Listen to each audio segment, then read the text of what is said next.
ओम गणेशाय नमः। ओम दुर्गाय नमः।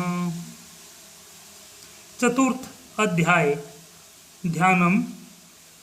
सिद्धि की इच्छा रखने वाले पुरुष जिनकी सेवा करते हैं तथा देवता जिन्हें सब ओर से घेरे रहते हैं, उन जया नाम वाली दुर्गा देवी का ध्यान करें। बोलो दुर्गा मैया की जय। उनके श्रीअंगों की आभा काले मेघ के समान श्याम है। वे अपने कटाक्षों से शत्रु समूह को भय प्रदान करती है। उनके मस्तक पर आबद्ध चंद्रमा की रेखा शोभा पाती है। वे अपने हाथों में शंख, चक्र, कृपाण और त्रिशूल धारण करती है। उनके 3 नेत्र है। वे सिंह के कंधे पर चढ़ी हुई है और अपने तेज से तीनों लोकों को परिपूर्ण कर रही है। ऋषि कहते हैं, अत्यंत पराक्रमी दुरात्मा महिषासुर तथा उसकी दैत्य सेना के देवी के हाथ से मारे जाने पर इंद्र आदि देवता प्रणाम के लिए गर्दन तथा कंधे झुकाकर उन भगवती दुर्गा का उत्तम वचनों द्वारा स्तवन करने लगे।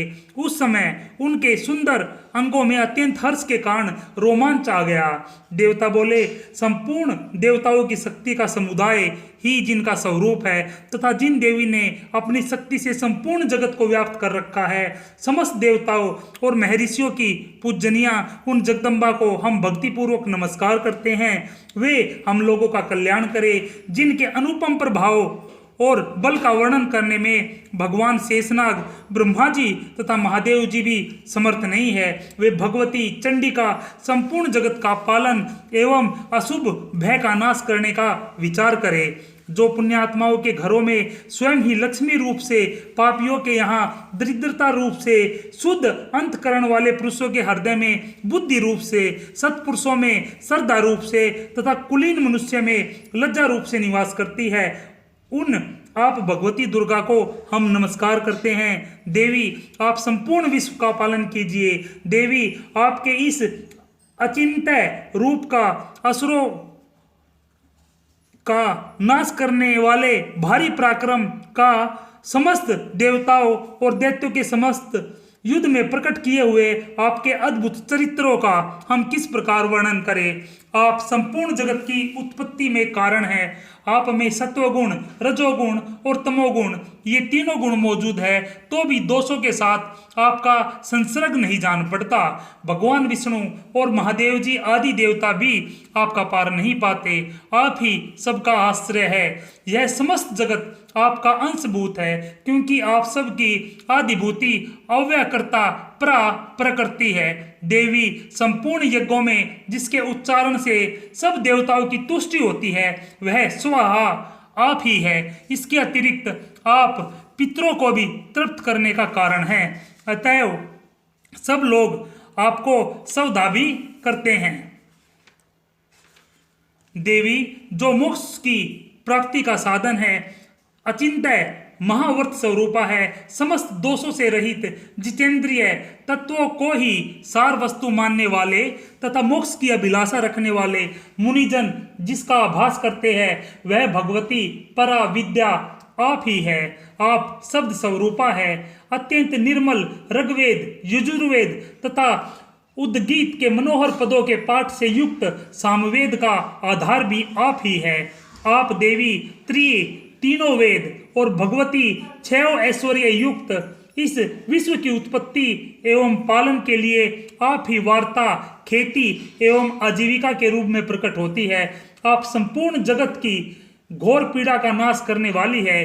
देवी, जिससे समस्त शास्त्रों के सार का ज्ञान होता है, वह मेधा शक्ति आप ही है। दुर्गम भव सागर से पार उतारने वाली नौका रूप दुर्गा देवी भी आप ही है। आपकी कहीं भी आसक्ति नहीं है।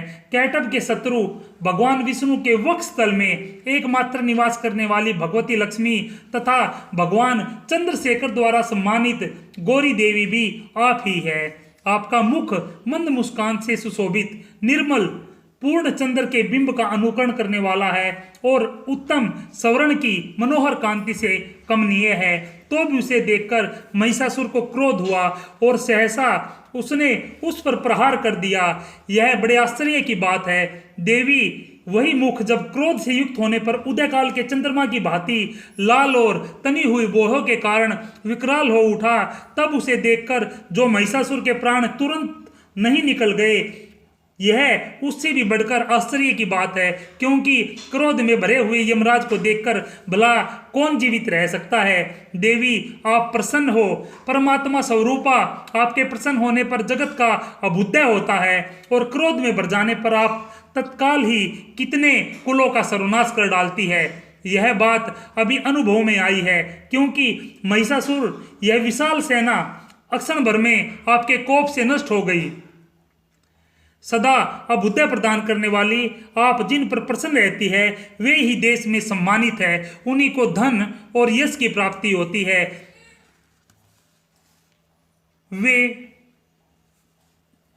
उन्हीं का धर्म कभी स्थिर नहीं होता तथा वे ही अपने हष्टपुष्ट स्त्री पुत्र और भ्रातों के साथ धन्य माने जाते हैं।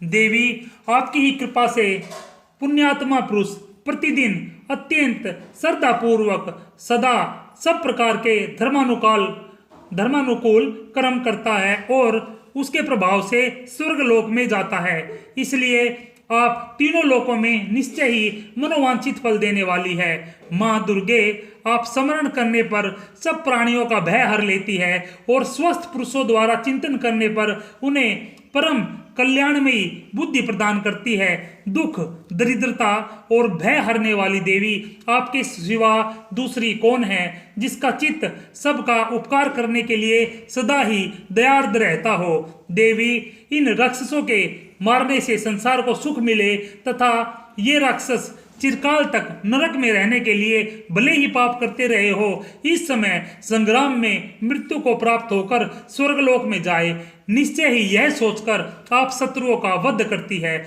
आप शत्रुओं पर शस्त्रों का प्रहार क्यों करती है, इसमें एक रहस्य है। ये शत्रु भी हमारे शस्त्रों के प्रहार से पवित्र होकर उत्तम लोक में जाए, इस प्रकार उनके प्रति भी आपका विचार अत्यंत उत्तम रहता है। खड्ग के तेज पुंज की भयंकर दीप्ति से तथा आपके त्रिशूल के अग्रभाग की घनीभूत प्रभा से चौंधिया कर जो असुरों की आंखें फूट नहीं गई, उसमें कारण यही था कि वे मनोहर रश्मियों से युक्त चंद्रमा के समान आनंद प्रदान करने वाले आपके इस सुंदर मुख का दर्शन करते थे।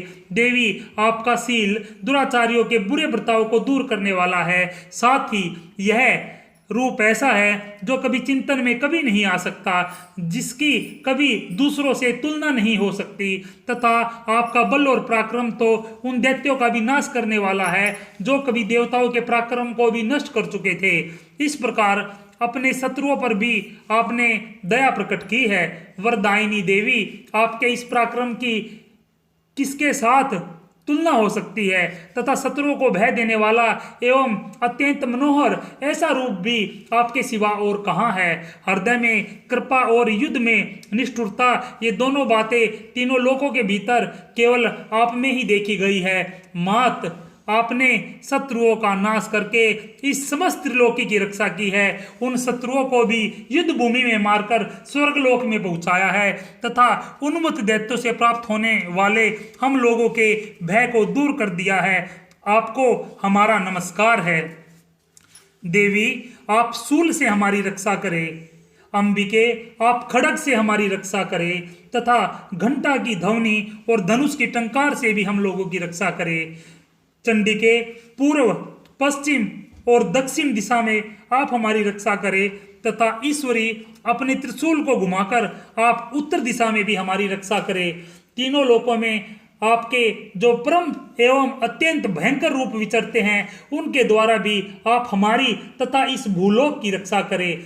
हे अंबिके, आपके कर पलों में शोभा पाने वाले खड्ग, शूल, गदा, जो अस्त्र हो, उन सब के द्वारा आप सब ओर से हम लोगों की रक्षा करें। ऋषि कहते हैं, इस प्रकार जब देवताओं ने जगन माता दुर्गा जी की स्तुति की और नंदन वन के दिव्य पुष्पों एवं गंध चंदन आदि के द्वारा उनका पूजन किया, फिर सबने मिलकर जब भक्ति पूर्वक दिव्य धूपों की सुगंध निवेदन की, तब देवी ने प्रसन्न वदन होकर प्रणाम करते हुए सब देवताओं से कहा।